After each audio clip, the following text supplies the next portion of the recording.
Ya, bisa saja nanti ke depannya akan sering bertemu dengan Bapak ya. Barangkali, nggak tahu kan kalau jodoh itu nggak bakalan kemana ya.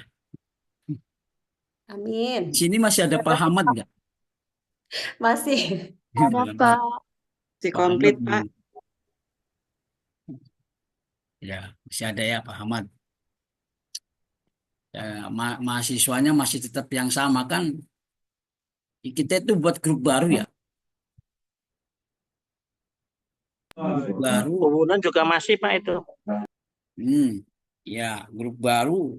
Saya kira mahasiswa baru. Oh, ternyata ketemu lagi mahasiswa yang lama bertemu dengan Bapak lagi. Namanya Stoknya stok lama Pak.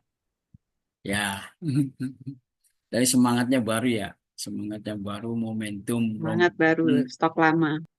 terkadang kalau ada mahasiswa, kalau mahasiswa reguler, mahasiswa S1 itu yang reguler, Bapak tanyain, kamu puasa? Puasa Pak, di lemes-lemesin gitu. Jadi ditanyain, wah kalau lagi lemes berarti menunjukkan puasa gitu ya. Nah Lemes kalau ngantuk, Pak. kalau kalau mahasiswa ini PJJ PAI ya beda gitu ya. Lemes tidak kelihatan ini. Bukan bukan jadi alasan gara-gara puasa jadi lemes. Lemesnya karena ketemu dengan mata kuliah belum dikerjakan tugasnya udah lemes. Nah, sebenarnya kalau mata kuliah apapun mata kuliahnya ya yang penting sih tugas sih sebenarnya tugas tugas dikerjakan nyampe ke apa namanya ke learning ya, kemudian juga bisa bisa dilihat dibaca oleh dosen. Jadi sebenarnya kalau salah satu aspek yang menjadi perhatian dosen itu dalam diskusi sih biasanya. Ya, kalau dalam diskusi mahasiswa aktif itu sangat bagus. Nah, jadi nanti RPS sudah Bapak siapkan, nanti Bapak share, ada 13 materi, berarti ada 13 kelompok. Yang 4 kelompok itu dipersiapkan untuk presentasi, 4 kelompok dipersiapkan untuk presentasi sebagai tugas sinkronus ya. Karena kita kan pertemuannya yang tatap muka itu 4 kali ya. Jadi sebagai tugas sinkronus itu 4 kelompok buat makalah dan PPT. Makanya untuk 9 kelompok itu sebagai kegiatan sinkronus. Kirim saja lewat apa Smart Campus. Sepertinya kita lebih enak menggunakan Smart Campus ya daripada Damel ya. Portal, Pak. Nggih. Oh iya, Iya, portal Pak. portal akademik ya, ya. Iya, Nanti kita Pak. lihat di portal akademik lebih enakan menggunakan portal akademik ya. Kalau Iya, Kemarin Pak. juga trouble, Pak, dalam absen, Pak.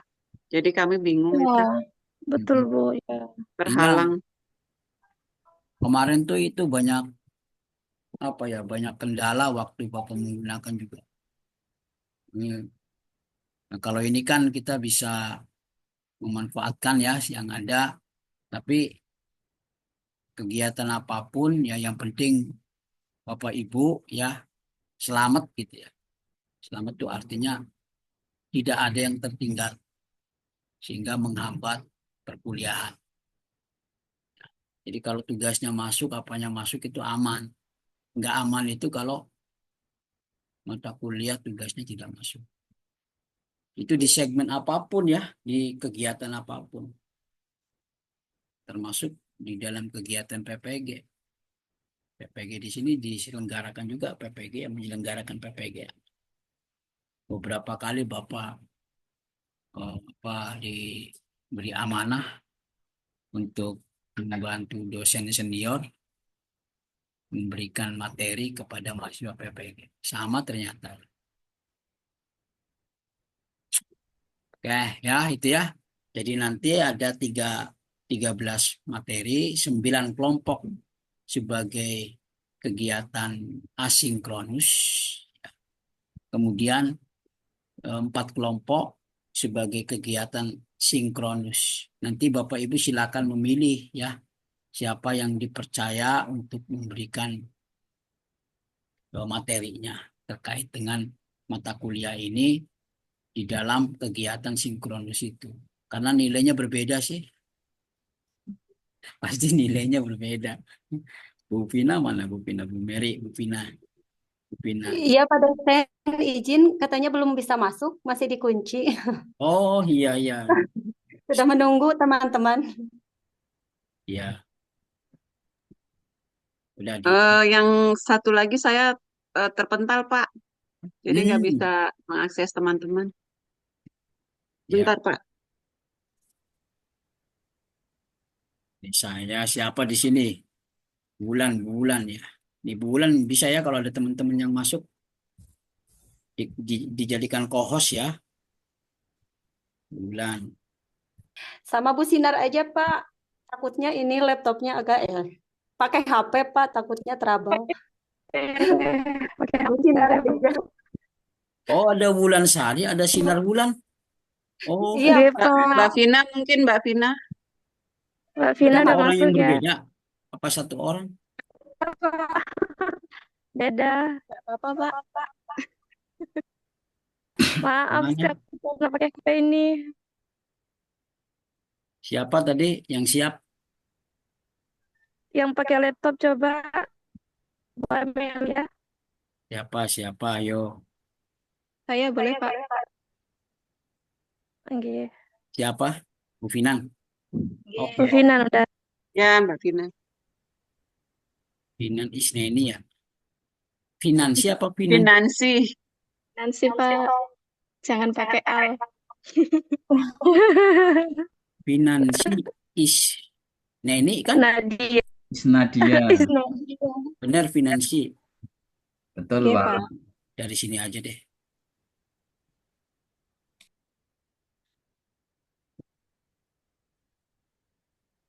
Maksudnya membantu Bapak sih, meringankan Bapak barangkali lagi menikmati bercengkrama, ternyata ada yang pengen masuk dikunci, terkunci tidak sengaja. Ya, jadi nggak bisa masuk. Oke, Bu Finan udah ya? Sudah, Pak. Jadi jadikan co-host. Nanti teman-teman kalau ada yang minta masuk dimasukin. Ya, oke. Siap. Ini Bapak mau share screen.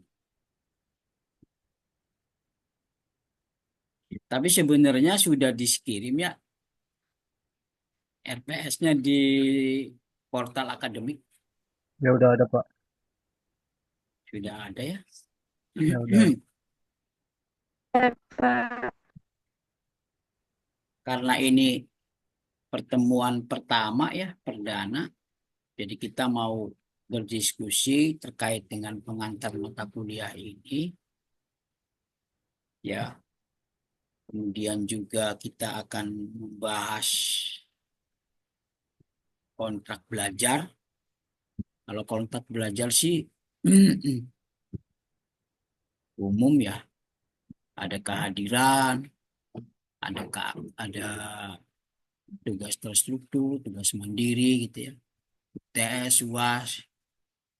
Tapi yang pasti kan ibu-ibu semua, bapak-bapak mengerjakan tugas gitu ya. Kalau ada tugas yang bisa dikerjakan dan masuk itu aman. Ya. Nah ini oh inovasi itu sebenarnya kan berkembang ya. Ada istilah yang disebut dengan reinventing gitu ya, discovery gitu. Kemudian ada lagi yang disebut dengan nama apa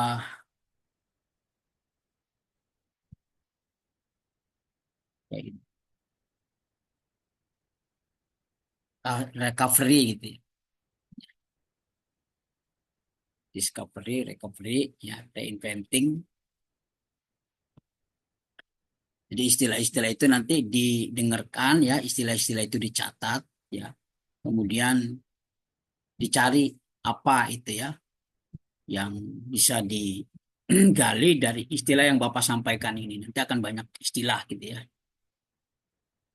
Oke.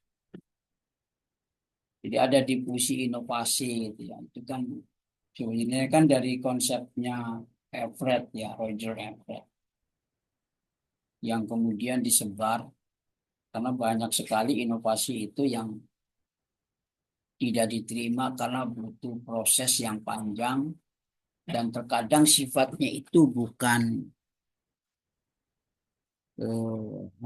top down ya, tapi sifatnya itu bottom up. Terkadang begitu. Karena sifatnya bottom up itu berarti gagasan yang muncul dari bawah ke atas. Kalau top down itu kan gagasan yang muncul dari atas ke bawah. Itu kan ya. Tuh. Kalau posisinya dari atas ke bawah itu akan lebih mudah. Karena kan peranan kekuasaan itu berdampak secara eh, positif untuk memberikan inovasi, kebaruan gitu ya. Kebaruan di sini ini tidak seperti novelty ya. Ini sebenarnya hampir sama dengan apa nih baru gitu yang berbeda dengan kalau ini kan sifatnya yang lama yang terkadang bisa dimunculkan kembali. Itu inovasi. Yang lama itu bisa dikatakan inovasi, yang lama kemudian dimunculkan. Ya. Novelty, kalau novelty itu kan berbeda dengan penelitian sebelumnya. Ini ada yang berbeda dalam konsep, dalam teorinya, teori yang ditemukan secara teoritisnya berbeda di lapangan. Ada yang berbeda teori dengan lapangan. Ada yang berbeda lapangan dengan lapangannya kan begitu. Itu novelty kebaruan. Nah kalau ini inovasi itu betul-betul muncul dari apa pemikiran ya yang berbeda, yang mampu menjadi pembaharu dari apa yang sebelumnya memang tidak ada sama sekali. Kemudian teori manajemen pendidikan Islam. Nah, kita sudah mulai memasuki teorinya. Jadi kalau bicara manajemen itu kan sama dengan administrasi. Administrasi itu sama dengan pengelolaan. Pengelolaan administrasi pendidikan, manajemen pendidikan, pengelolaan pendidikan. Nah, kemudian diarahkan dengan pendekatan Islam. Teori manajemen pendidikan Islam. Kalau Islam itu secara komprehensif dia akan berbicara syariah. Syariah itu kan pendekatannya fikih. Tapi fikih itu kan cenderung lebih kaku ya, lebih ekstrim. Maka digunakan dengan pendekatan usul fikih. Gitu ya. Jadi kalau pendekatan fikih itu ekstrim, maka digunakan dengan pendekatan filsafat melalui kajian usul fikih.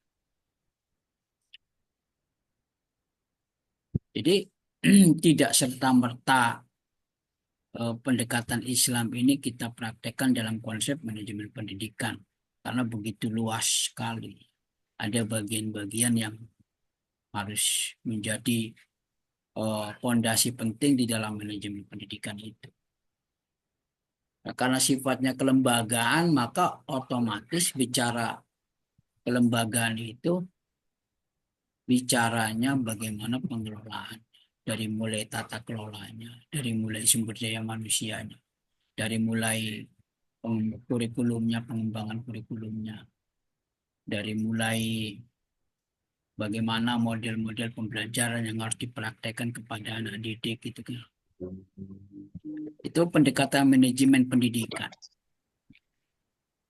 Jadi tidak bisa berdiri sendiri. Ya. Dia akan berkaitan dengan yang lain. Kalau apalagi misalnya dengan manajemen pendidikan Islam, basis Islam inilah yang akan kita racik menjadi sebuah manajemen pendidikan. Ada filosofis, ada landasan manajemennya, ada konsep yang harus kita terima sebagai basis bagaimana manajemen pendidikan Islam itu. Ada Quran yang harus dijadikan rujukan utama, ada hadis yang harus kita gali gitu ya.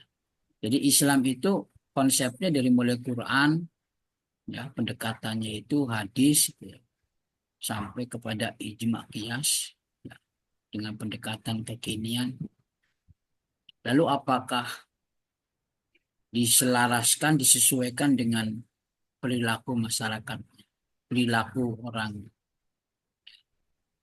ekstremis, kelompok ekstremis itu adalah sebagai anggapan masyarakat luar bahwa Islam itu perilakunya ekstrim. Padahal kan tidak semua orang melihat agama itu sebagai sebuah pendekatan kitabnya. Tapi orang akan melihat bagaimana pendekatan beragama itu dari perilakunya. Kelompok ekstremis itu akan dilihat sebagai kelompok ekstrim. Karena ada beberapa penelitian bukan melihat dari konsep beragama itu dari kitab sucinya, tapi bagaimana sosial masyarakat. Kemudian bagaimana juga fondasi beragama di dalam kehidupan masyarakat. Karena kan ada banyak sekali orang yang sudah mulai tidak begitu menganggap penting ya hal-hal yang sifatnya fundamental, tetapi kemudian dianggap biasa. Padahal itu luar biasa. Jadi banyak sekali, makanya perilaku beragama itu terkadang ditentukan oleh komunitas masyarakat itu. Kalau orang-orang moderat ya orang-orang yang pendekatannya tawasud gitu, dalam beragama, dia akan bersikap beragama itu sebagai bagian dari kehidupan yang nyaman gitu. Tidak melarang persoalan yang sebenarnya masih ada kebijaksanaan, ada kebijakan yang menjadi toleransi dalam beragama. Itu kan kayak kemarin ada sikap perilaku orang yang tidak berpuasa di tengah jalan itu kasihan itu. Kalau saya menyikapinya ya biasa, harusnya biasa, jangan berlebihan begitu. Jadi kelompok ekstremis melahirkan pemahaman bahwa Islam itu ekstrim. Jadi kan jelek. Ya, kemudian bagaimana dengan manajemen pendidikan Islamnya, teori manajemen pendidikan Islam? Kalau kemudian diarahkan kepada konsep kepemimpinan. Jadi administrasi pendidikan itu manajemen pendidikan. Manajemen pendidikan itu pengelolaan pendidikan. Pengelolaan pendidikan itu ya kepemimpinan. Ya, pemimpin itu kan banyak best practice kan yang diteliti oleh banyak pakar gitu ya.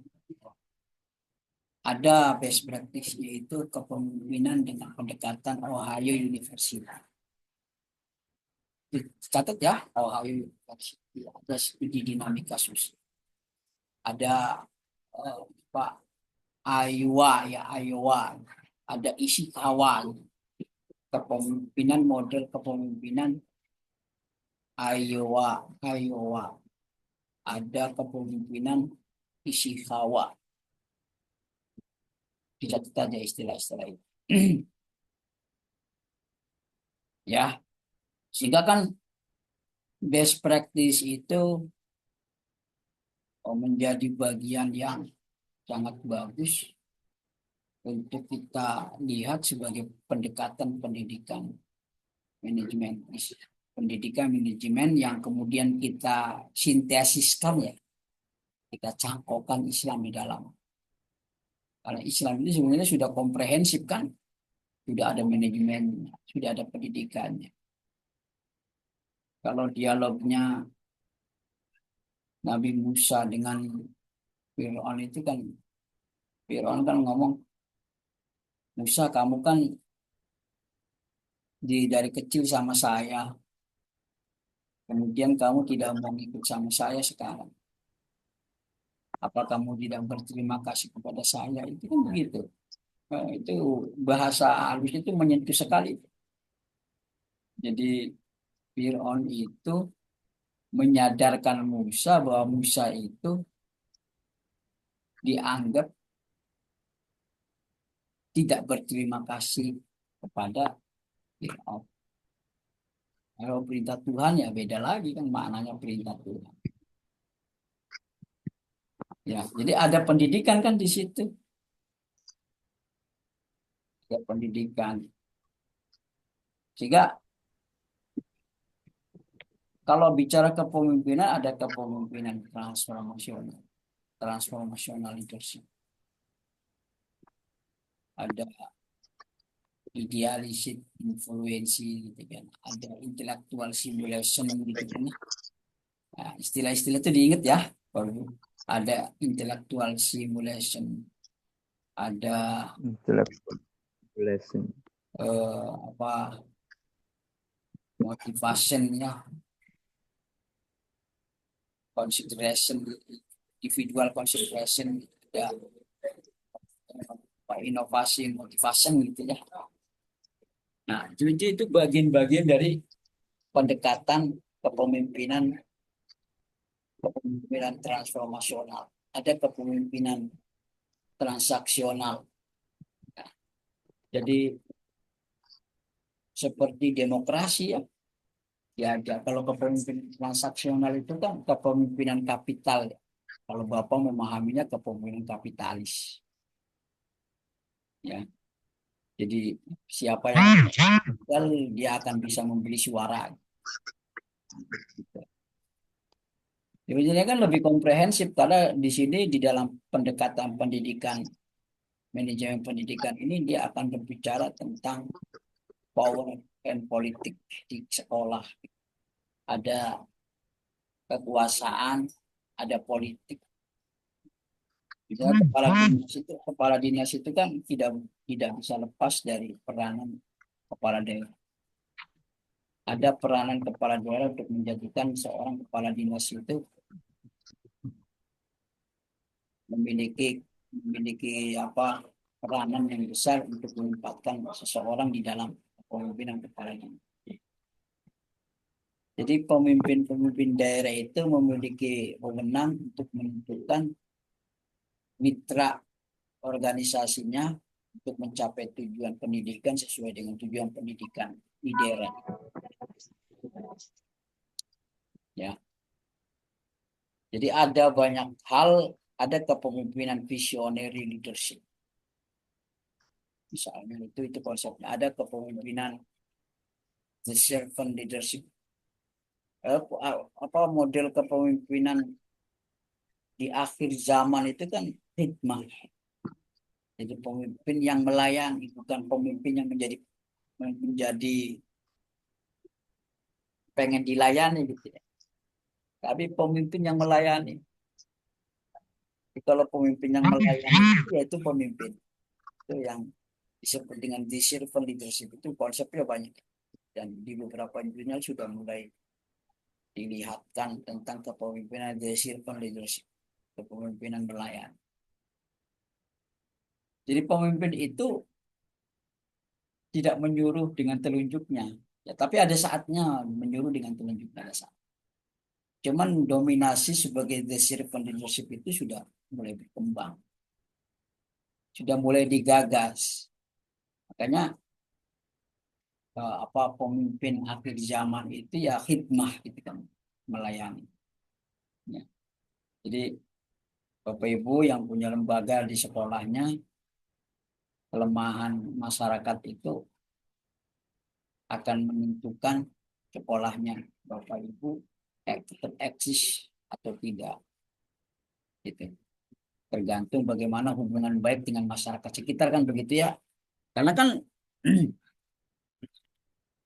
udah mulai berpikir tentang the circle leadership, pemimpin yang melayani. Gitu. Dan itu akan lebih diminati ya, lebih banyak digandrungi, lebih disenangi gitu, di circle leadership dibandingkan dengan pemimpin visionary leadership, dibandingkan dengan transformational leadership. Lebih banyak digandrungi. Pemimpin yang sudah masuk turun ke bawah, masuk ke sungai, itu disenangi itu. Gitu. Sudah ada actionnya gitu. Gitu. Itu kan luar biasa ya. Jadi gagasan-gagasan the servant leadership. Ada kepemimpinan apa kalau pengaruh kan ada 5 ya. Pengaruh itu ada 5. Ada pertama itu the power, influence, pengaruh kekuasaan. Kemudian ada pemaksaan, ada charismatic authority, ada expert. Kemudian satunya lagi itu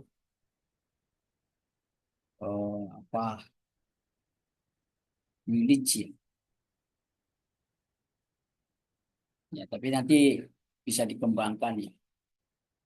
Oke, ya itu bisa bisa digali ya. Kemudian strategi pengembangan kurikulum. Nah, ini strategi pengembangan kurikulum itu kan kalau dilihat dari bukunya, buku Hilda apa. Kalau yang tadi di atas kepemimpinan, kemudian manajemen pendidikan, ya itu bisa digali dari pendekatan bukunya Hoy ya. Kalau ini pengembangan kurikulum ini bisa dilihat dari bukunya Hilda apa.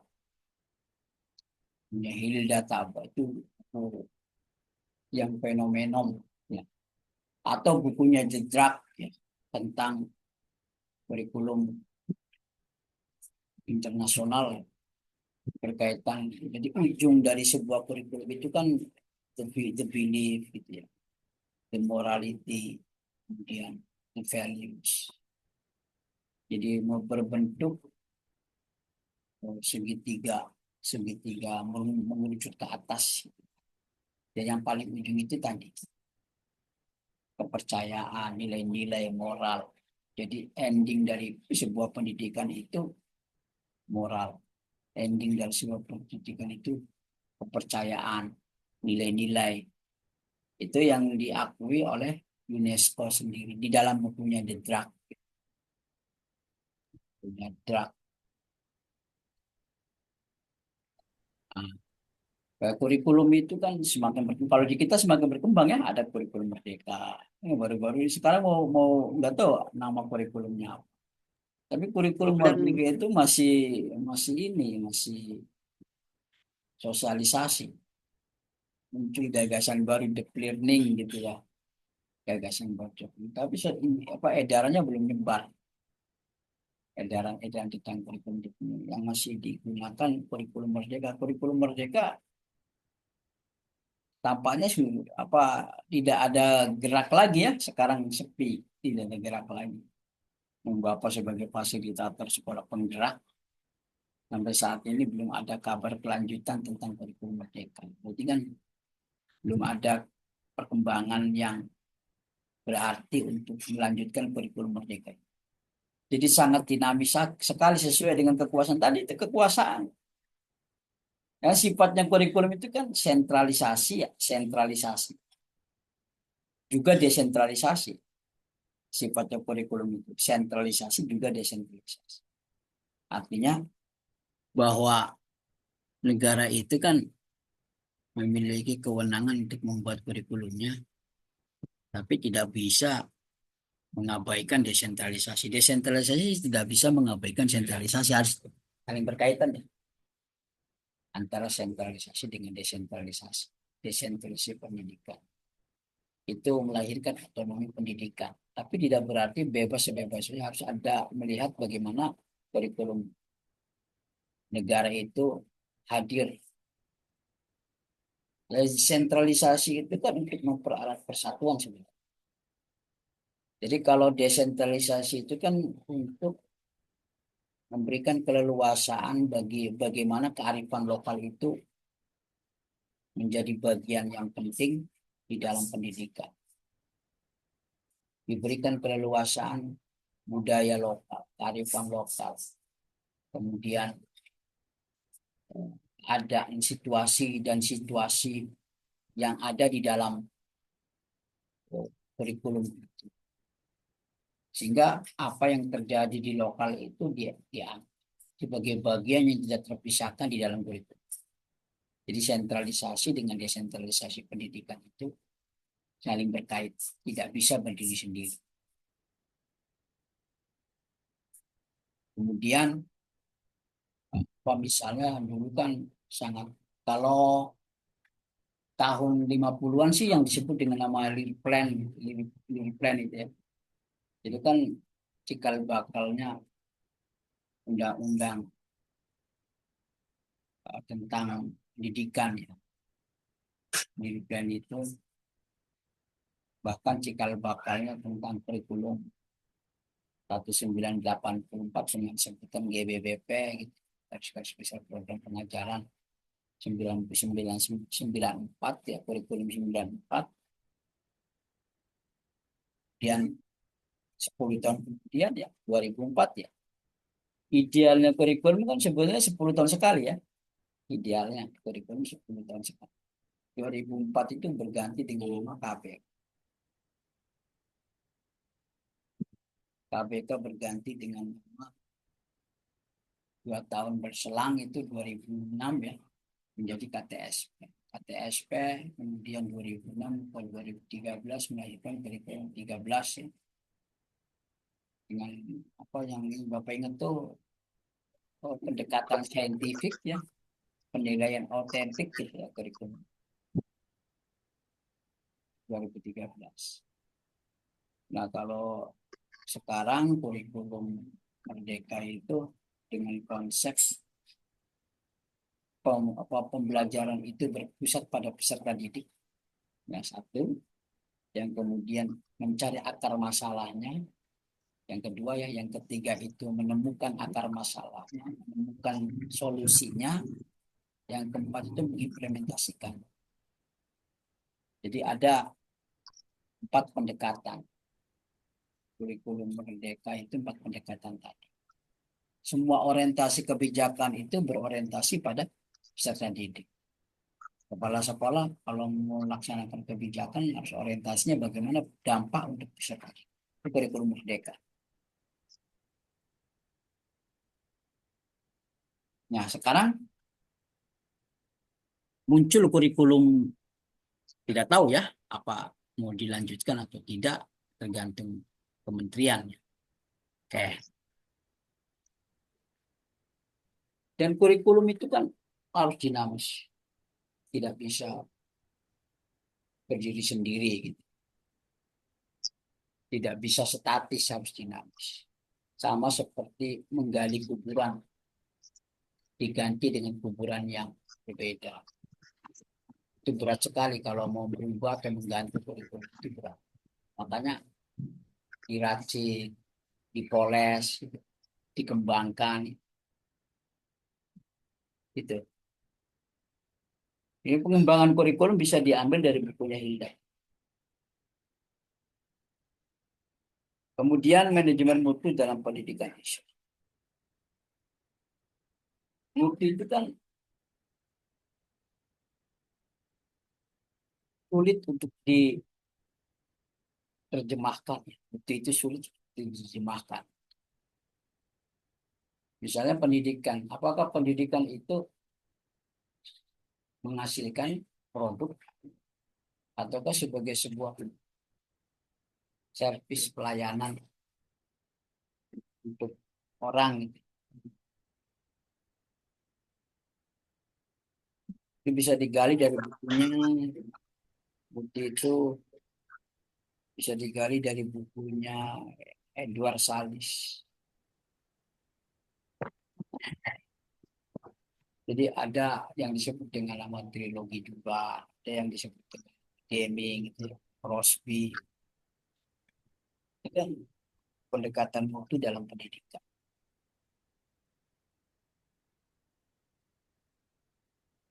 Jadi ada quality assurance, jaminan mutu. Ini kalau dalam pendidikan itu kan sulit. Jaminan mutu. Bapak Ibu kan kuliah di Unjiber, jurusan PAI. Jurusan PAI kan tentu ada profil lulusannya. Ternyata begitu lulus tidak sesuai dengan profilnya. Lalu bagaimana jaminan mutunya? Minta pertanggungjawaban ke siapa ketika jaminan mutu itu ada sementara kita tidak sesuai dengan profilnya. Lampu saja ada garansinya sebagai sebuah jaminan itu kan garansi 1 tahun sekali. Kalau mati sebelum waktunya atau rusak sebelum waktunya bisa digantikan. Itu kan. Nah, kalau dalam pendidikan apakah sebagai Pak, bawa STP-nya Rasul ya. ya. Jadi kalau Edward Salis lebih cenderung menyatakan sebagai pelayanan. Kalau mahasiswa, kalau siswa itu kan sebagai pelanggan ya, pelanggan eksternal. Siswa pelanggan eksternal. Jadi kita itu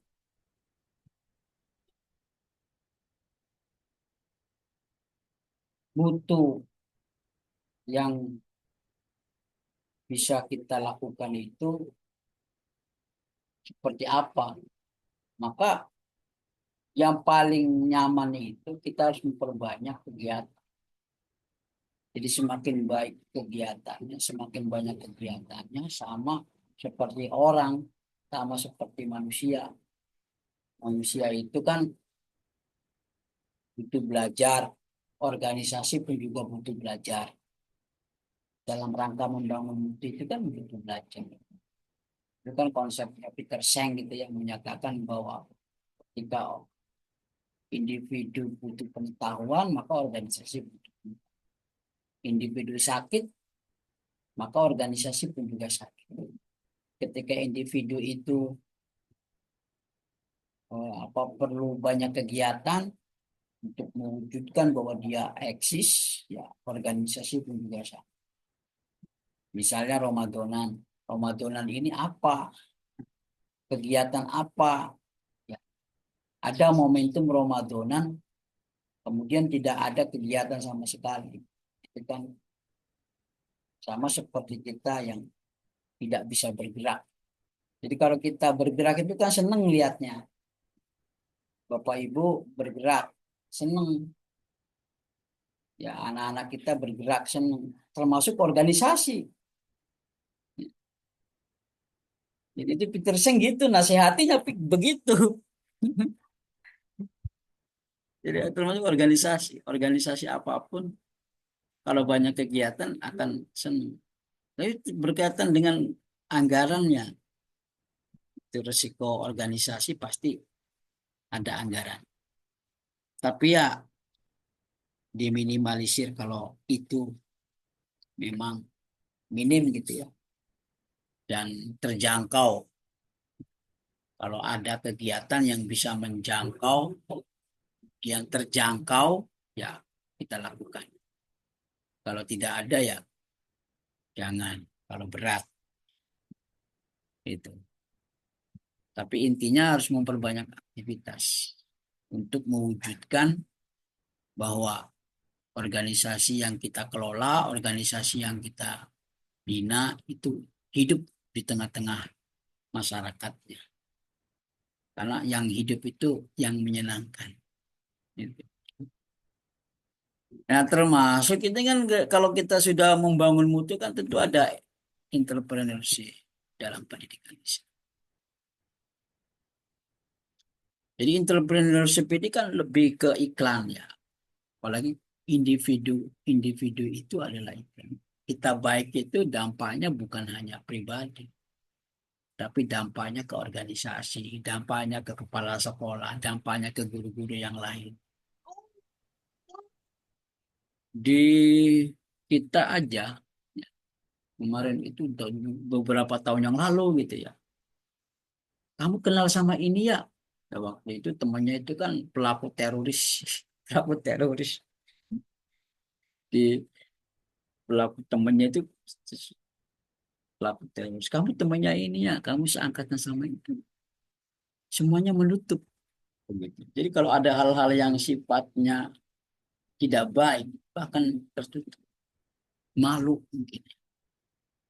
Gitu. Makanya kita ini harus bisa mengiklankan diri kita. Mengiklankan itu tidak harus dengan promosi, tapi perilaku kita itu adalah cerminan dari iklan. Gitu. Kalau bagus ya dia akan dicap bagus dan akan berdampak kepada keseluruhan. Jadi kalau berorganisasi jelek ya itu akan berdampak kepada keseluruhannya. Sampai kita akan bisa melihat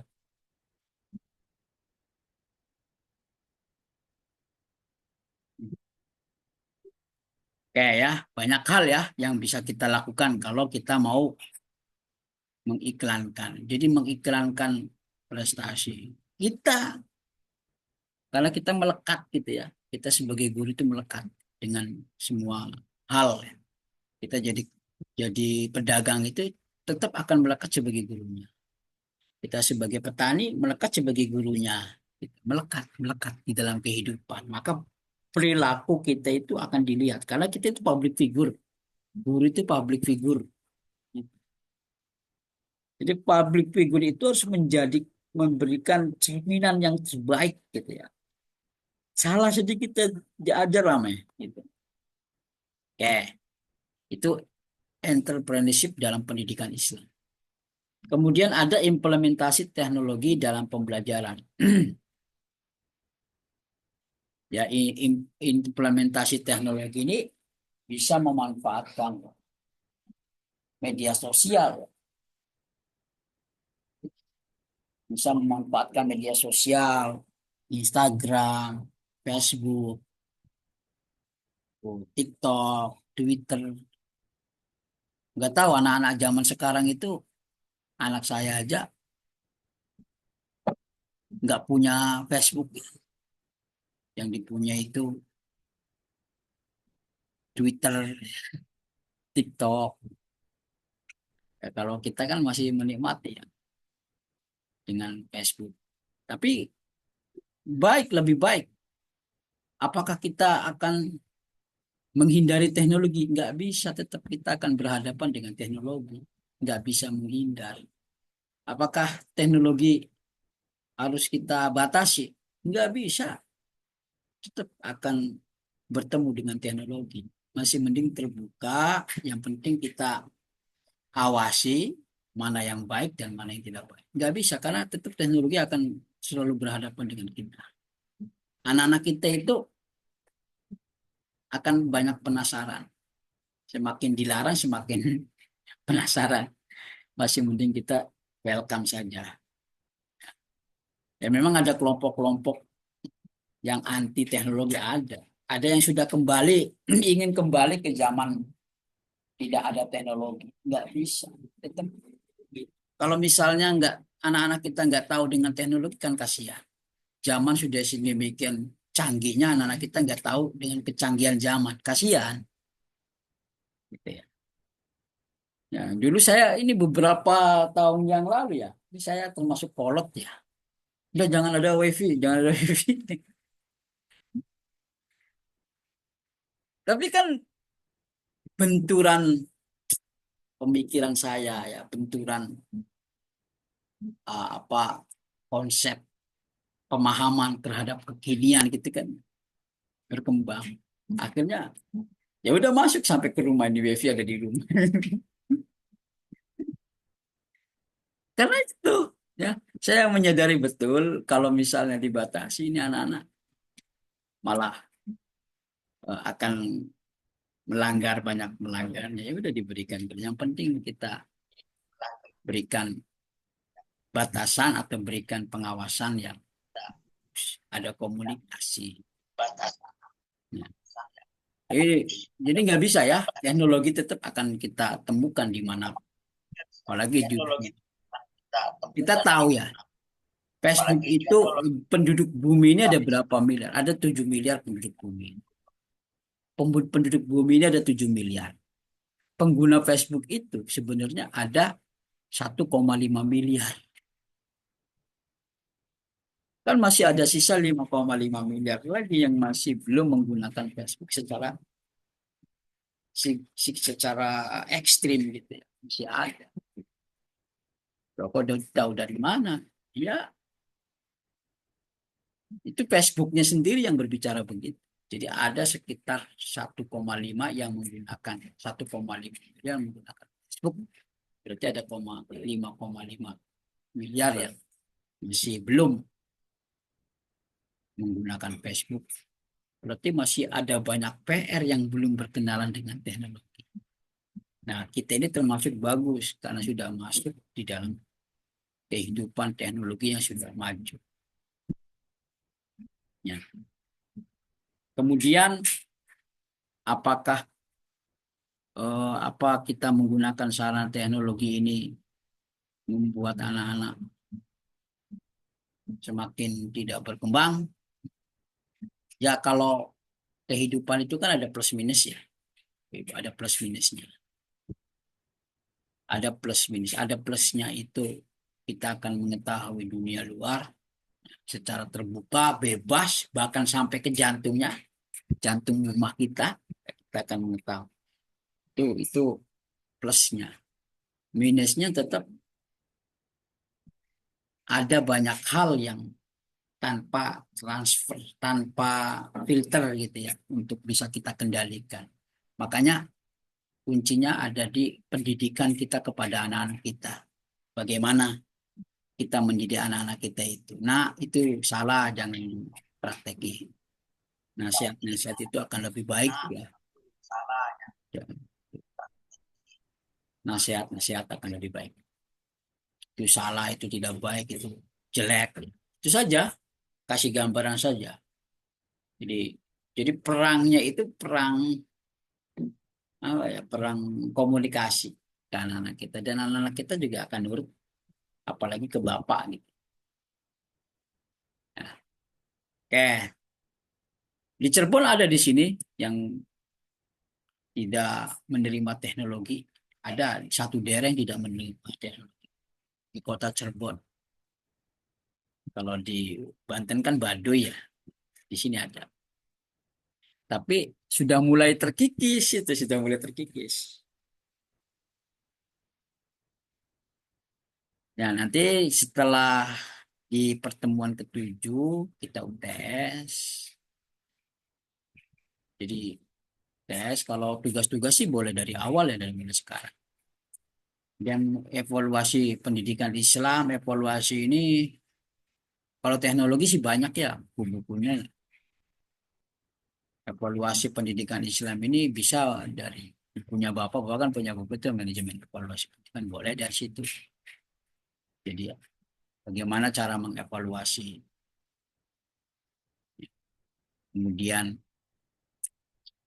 boleh evaluasi programnya, boleh evaluasi. Jadi nanti arahnya terserah Bapak Ibu. Cuman untuk evaluasi pendidikan Islam ini lebih ke programnya. Jadi kalau Bapak Ibu menerjemahkannya evaluasi pendidikan Islam ini ke hasil pendidikannya ya nggak apa-apa. Misalnya anak didik itu setelah memperoleh pengetahuan tentang keislaman itu semakin paham itu kan nggak apa-apa. Ya. Studi kasus inovasi dalam pendidikan Islam. Apa saja? Kemudian pengembangan jejaring dan kemitraan. Ada networking. Jadi kepala sekolah misalnya ada yang posisinya sebagai kepala sekolah harus bangun jaringan ya dengan teman-teman yang kalau kalau tidak membangun jaringan itu nanti akan tertinggal. Kemitraan. Sekarang itu begitu, kalau berkelompok itu kuat. Bapak Ibu kalau berkelompok itu kuat, kalau sendiri itu lemah. Makanya kalau punya visi misi yang sama, punya tujuan yang sama, bangun kemitraan itu dengan teman-teman dengan jaringnya itu kan kuat. Kalau sendiri lemah. Itu sekarang. Ya no viral no justice. Itu kan menunjukkan kekuatan banyak gitu. Kekuatan kelompok yang besar itu akan ada keadilannya. Oke, lanjut. Implementasi teknologi dalam manajemen pendidikan.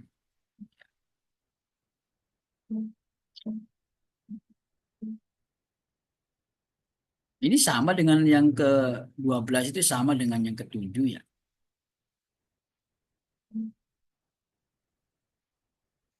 Oh, kalau yang ke-7 dalam pembelajaran ya. Ke-7 dalam pembelajaran, kalau ini dalam implementasi teknologi dalam manajemen pendidikan. Dalam manajemen pendidikan. Jadi kalau manajemen itu kan seperti radar ya. Kita melihat lembaga itu dari atas. Seperti melihat dari atas. Kalau pembelajaran itu teknologi yang dipraktekkan di dalam pembelajaran. Ada pendekatan model apa gitu ya. Kalau dalam manajemen pendidikan itu kan seperti menyeluruh. Apa sih sekarang Dapodik ya? Dapodik gitu ya kalau di keguruan itu. Apalagi ada simpatika dan lain sebagainya. Oke ya. Manajemen risiko dalam pendidikan Islam. Kita akan belajar risiko. Ini nanti kita akan berbicara terkait dengan managerial grid.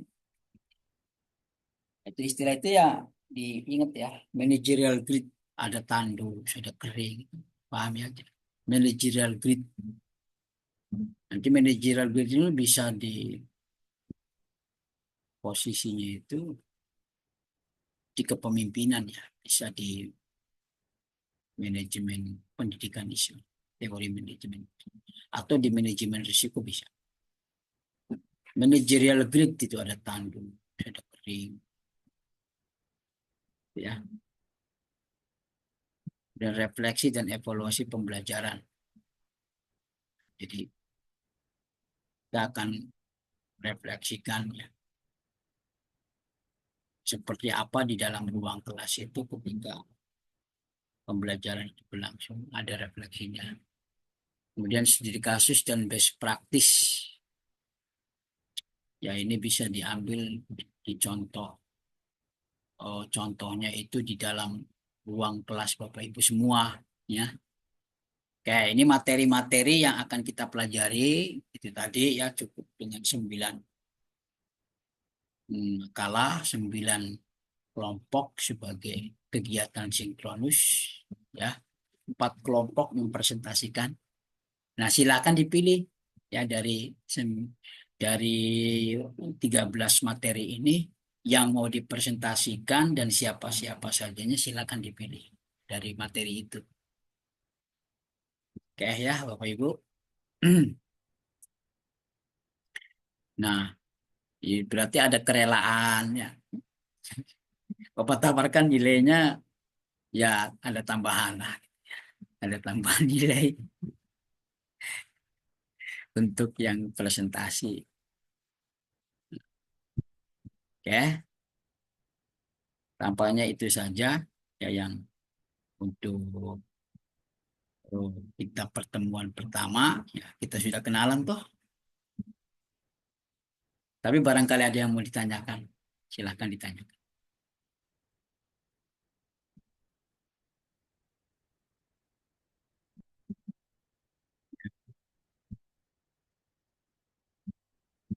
Jangan sampai selesai, aduh saya lupa mau nanya.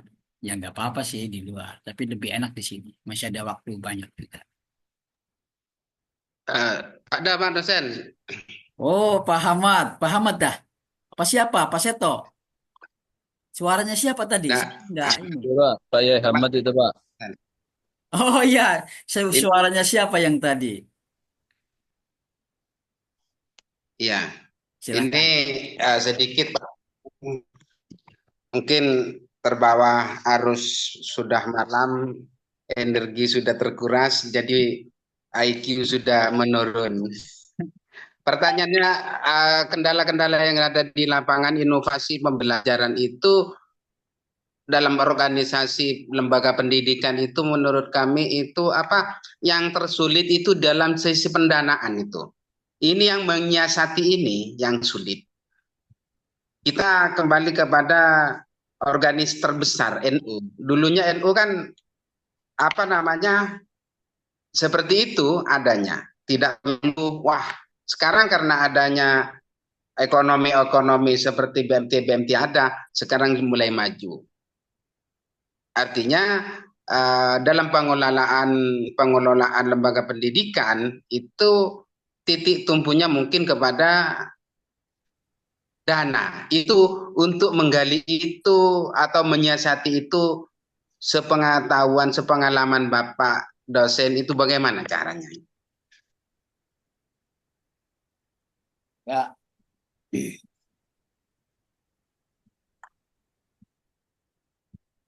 ada yang cukup atau ada yang mau ditanyakan lagi? Selain Pak Ahmad. Cukup seperti itu Pak dosen. Ya, oke. Pak Ahmad dulu ya, saya jawab ya satu-satu langsung aja ya. Oke, bagus Pak Ahmad. Jadi dana ini luar biasa ya.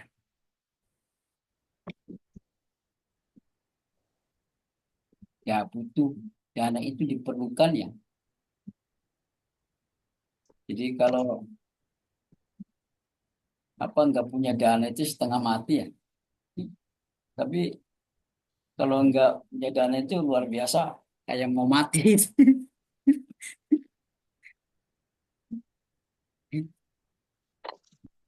Gitu ya.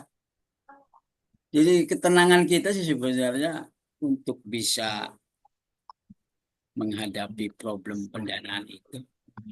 Itu tadi salah satunya pembuktian. Yang paling enak itu sebenarnya kan kita ini dipercaya, kepercayaan, termasuk kegiatan dalam rangka kegiatan-kegiatan sekolah, lembaga, diperbanyak itu tujuannya dalam rangka membangun kepercayaan. Jadi dana itu biasanya akan datang dengan sendirinya di mana-mana. Ini datang dengan sendirinya. Karena kan orang percaya dengan kita. Oh iya ini kegiatannya bagus. Kita support. Ya. Bahkan kalau serius ya, kalau kita mau serius dan itu rutin, itu orang tuh akan memberikannya secara cuma-cuma itu, ya itu pengalaman saya begitu. Pernah ya, menyelenggarakan kegiatan, kemudian lagi nggak ada duit, tapi orang datang. Terkadang begitu, Pak Ahmad. Jadi apa yang kita lakukan, kebaikan apa yang kita lakukan itu akan ada orang yang menanggung pendanaan itu kalau betul itu terbukti. Apalagi kalau misalnya kegiatan itu rutin setiap tahun. Gitu. Jadi salah satu aspek memang betul ya Kalau naik pesawat yang bagus itu kan lebih nyaman daripada naik pesawat yang tidak bagus gitu. Pesawat yang bagus itu tentu ada biaya, ya Pak Ahmad. Banyak. Ada harga itu, ada mutu. Dalam pendidikan itu ada dua hal. Ya, itu tadi, apakah mutu itu belum melihatnya dari perspektif produknya ataukah dari perspektif jasanya. Ya. Tapi Edward Salis dalam penelitiannya bahwa pendidikan itu orientasinya kepada jasa pelayanan kepada umat, ya kalau di kita itu pelayanan kepada umat. Jasa itu kan mengantarkan orang untuk menjadi lebih baik. Itu ada harga, ada mutu. Tuh. Tapi jangan sampai ditipu ya. Kalau betul-betul orang sepakat itu banyak setuju dengan pendapat itu, boleh kita gunakan. Ya. Kalau ada satu dalam di online, penjualan online, Bapak Ibu pernah beli di online nggak? Ya, Sering, Pak. Pak. Di Cirebon itu mal-mal sudah mulai sepi ya. Anak-anak muda sekarang itu cenderung belanjanya ke online. Ya. Kalau ada satu yang memberikan bintangnya 1, itu akan berdampak tidak baik bagi perusahaan itu. Ya, akan berdampak penurunan tingkat pembelian, penjualan, gitu kan. Betul, Pak. Itu. Jadi ada pembeli fiktif biasanya biar naik rating, Pak. Jadi untuk dana promosi dibagikan ke pembeli fiktif di berbagai daerah gitu. Kerjasamanya seperti itu, kemudian kasih rating 5 bintangnya. Iya itu. Mumpung Pak dosen membahas masalah dana ini, Pak dosen. Ini kan sekarang presidennya baru dan gembar-gembornya sekarang mau dipangkas semuanya. Kira-kira karena menyangkut dengan inovasi pengelolaan lembaga pendidikan Islam, yang jelas itu dari beberapa anggaran kayaknya di tingkat madrasah itu menjadi 500, tingkat SMP menjadi 700, dan tingkat ini menjadi sekian-sekian. Ini dari dari keadaan sebelumnya yang dana cukup, walaupun tidak cukup dicukup-cukupkan, sampai sekarang mau dirubah ini. Kira-kira strategi apa yang kita persiapkan ini, Pak dosen? Ini sangat penting, mungkin menyongsong tahun ajaran baru ini. Kira-kira tip apa dari Pak dosen sebagai kami pengelola pendidikan Islam swasta? Ini tidak berbicara di pendidikan pemerintah, karena lembaga pendidikan pemerintah seperti SD, SMP dan semacamnya itu dananya cukup, gurunya dibayar, terus muridnya tapi kenapa tetap banyak yang korupsi? Itu yang jadi pertanyaan. Sekarang yang jadi masalah di lembaga pendidikan swasta ini kira-kira mensiasatinya dari anggaran yang semula dicukup-cukupkan, bahkan sekarang mau dipangkas habis-habisan kira-kira, ataukah ada tujuan tersembunyi untuk menggemboskan pendidikan Islam, pendidikan agama? Mungkin seperti itu, Pak dosen. Kira-kira menurut Pak dosen bagaimana? Pak Ahmad keren ini pemikirannya, bagus.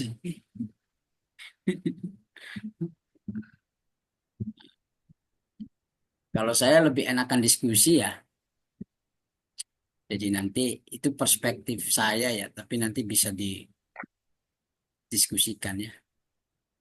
Karena ini kayaknya keluh kesah ini bukan hanya Pak Ahmad kayaknya. Khusus honorer juga, Pak.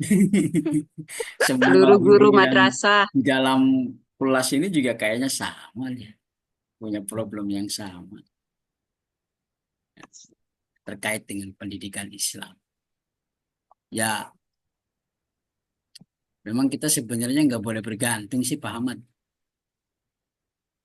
Idealnya nggak boleh bergantung. Kalau kita punya usaha sendiri, ya, itu akan bagus. Saya tuh kemarin tuh kapan ya, non di TikTok tuh ada Madura Mart, ada biasanya kan ada Alfamart, Alexmart, Indomaret gitu ya. Ini ada Madura Mart. Apa slogan? Tagline-nya apa? Tagline-nya itu apa? Tidak akan mati sebelum kiamat ini. Tidak akan tutup sebelum kiamat.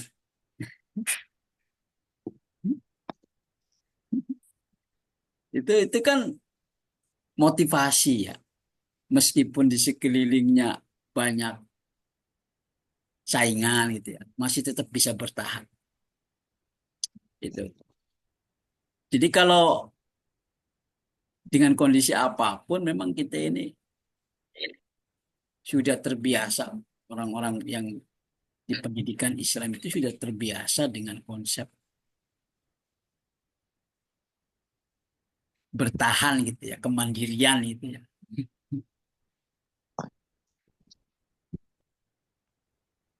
Ya, sebenarnya sudah terbiasa. Hanya saja mungkin siasat dan strategi-strateginya itu yang paling utama kita satu punya usaha sendiri.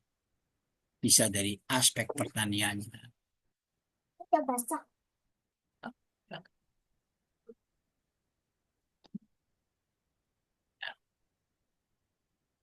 Kemudian kalau punya peternakan ya kelola peternakannya untuk pengembangan pendidikan, lembaga pendidikannya. Jadi kalau kita sudah punya modal ya, dan dipercaya orang, maka usaha itu akan lancar. Ya, kalau kita sudah punya kebiasaan itu akan merembet kepada persoalan yang lain, kebiasaan yang lain. Biasanya begitu. Contohnya apa? Ya. Kalau udah bisa bertani, biasanya akan merembet ke bagaimana menjualkan hasil pertaniannya. Itu biasanya begitu.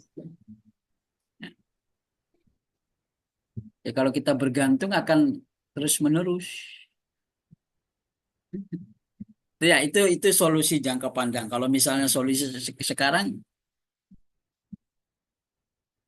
ya kalau pemerintah itu kan punya wewenang untuk mengendalikan keuangan dan kita tidak bisa memaksakan. Kalau kita memaksakan kan, misalnya kita meminta untuk nggak bisa kan? Itu kewenangannya ada di pemerintah. Kah? Jalan satu-satunya ya kita harus bisa bertahan dengan kondisi yang ada. Bertahan itu akan lebih baik. Bertahan. Artinya dengan pertahanan itu paling tidak jangan sampai pendidikan Islam itu hilang, tidak ada peredarannya sama sekali. Jadi tertegun juga beberapa daerah, misalnya di Cirebon mungkin juga ada yang sudah mulai gulung, dia gulung tikar gitu ya, lembaga-lembaga pendidikan Islam. Jadi harus punya modal usaha, harus punya pertahanan yang kuat. Jadi salah satu pertahanan yang kuat yaitu dengan sarana yang ada, dengan fasilitas yang terbatas, manfaatkan yang ada dan yang terbatas. Ya. Oh, wong kita ini kan lembaga-lembaga pendidikan Islam itu kan melahirkan punggawa-punggawa bangsa toh. Ya, tapi terkadang ya begitulah. Ya, Pak Ahmad. Bagus ya. Jadi, tapi barangkali teman-teman ada yang mau mendiskusikannya dengan kita, ya silakan. Bagus itu pemantik sebenarnya Pak Ahmad, ya, untuk merespon kita bagaimana cara pandang berpikir kita. Ya kan? Yang aktif yang biasanya akan dikenang.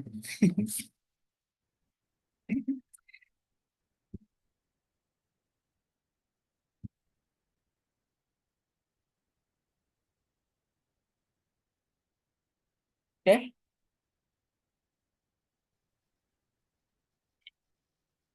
Mungkin kan pada sebenarnya ketergantungan itu kami apa namanya, toh pendidikan Islam berada bukan karena bos, bukan seperti itu intinya Pak. Artinya takutnya itu apa dari kebiasaan yang ada itu dampaknya itu lebih lebih apa namanya, dampaknya akan Ya, terputus-putus Pak Ahmad suaranya. Ada gangguan sinyal ya?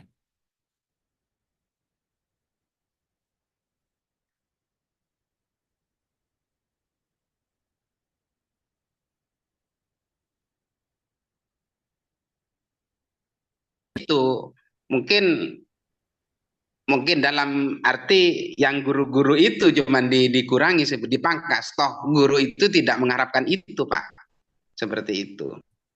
Dan sekarang karena sudah apa namanya pergeseran nilai, kebanyakan guru itu mengajar mencari untung seperti itu. Seperti pepatah kalau tidak salah ada pepatah seperti ini, apa mendidik, ada apa namanya, mendidik sambil berbisnis, mendidik jangan dibuat bisnis, seperti ini mungkin falsafat apa namanya, apa namanya, ada kalimat-kalimat seperti itu Pak. Kira-kira menurut Bapak itu bagaimana? Ini cuman sekedar apa namanya, rasa kekhawatiran kami sebagai pengelola pendidikan. Kira-kira ada tips khusus seperti tadi yang sudah Bapak jelaskan kepada kami. Yang mungkin dari yang tadi yang Bapak sampaikan itu tips secara jangka panjang. Maksudnya ke depannya ini tahun ajaran baru ini kira-kira apa menurut Bapak ini yang harus kami laksanakan, tipsnya itu yang tahun datang ini kira-kira sebagai pengelola yang akan dihadapi ya itu tadi ya, pendidikan. makanya bangun hubungan baik yang memperkuat kita itu hubungan baik sih sebenarnya, hubungan baik dengan wali murid gitu ya, hubungan baik dengan masyarakat, salah satunya itu ya. Jadi kalau kita sudah mendapatkan kepercayaan, ya itu orang akan datang sendiri sih untuk mau belajar di tempat kita. Salah satu kenikmatan yang terbesar itu kita dipercaya ya, untuk mendapatkan amanah atau mendapatkan amanah dari orang tua, anak-anaknya mau belajar sama kita. Itu salah satu kenikmatan terbesar. Dan itu tidak mudah. Ya. Makanya ya biasa saja, jalani saja apa yang sudah kita jalankan. Kalau misalnya ada anggaran yang lebih, kita pangkas ya.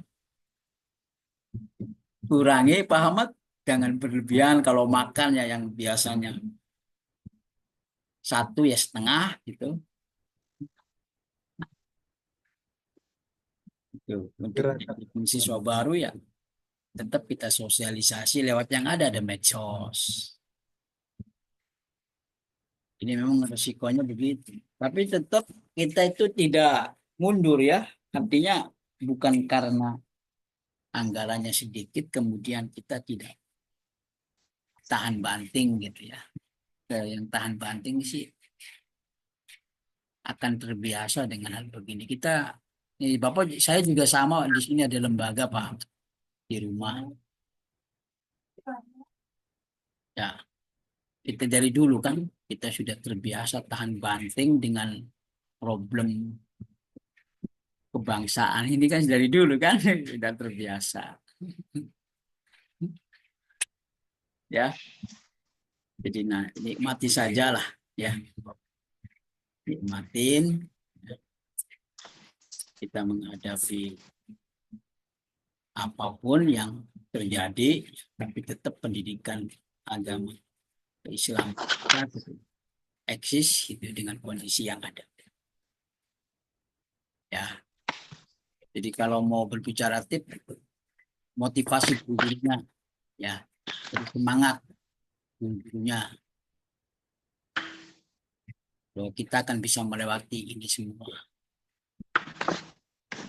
Ya, diberi kesempatan juga kepada guru-gurunya kalau misalnya ada kegiatan yang di luar, silakan. Nyambi gitu, ada kegiatan di luar, barangkali sebagai keberkahan itu kan bisa mendapatkan rezeki dari yang apa-apa. Harus bijaksana. Ya. Jadi kita itu terkadang dituntut profesional, tapi anggarannya tidak profesional. Terkadang begitu. Ya. Ini motivasi saja, nanti kita bisa melewati. Ya, Pak Ahmad ya. Ya. Oh. Ada lagi? Kalau sudah tidak ada kita close atau ada lagi? Silakan. Satu lagi. Yang terakhir Pak dosen, kalau Ya. Pak dosen tidak aktif di YouTube-nya, kami menanti Pak dosen. Oke. Pak Wadisen.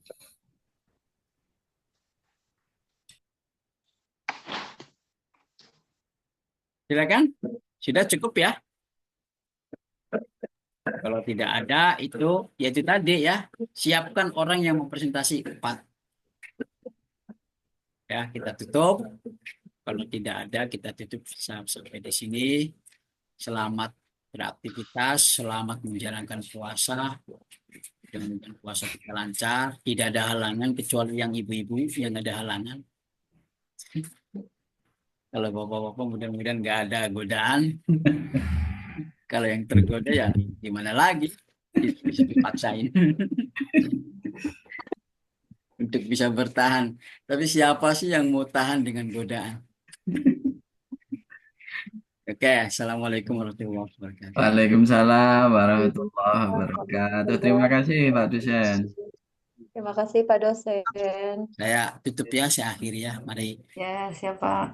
Ya.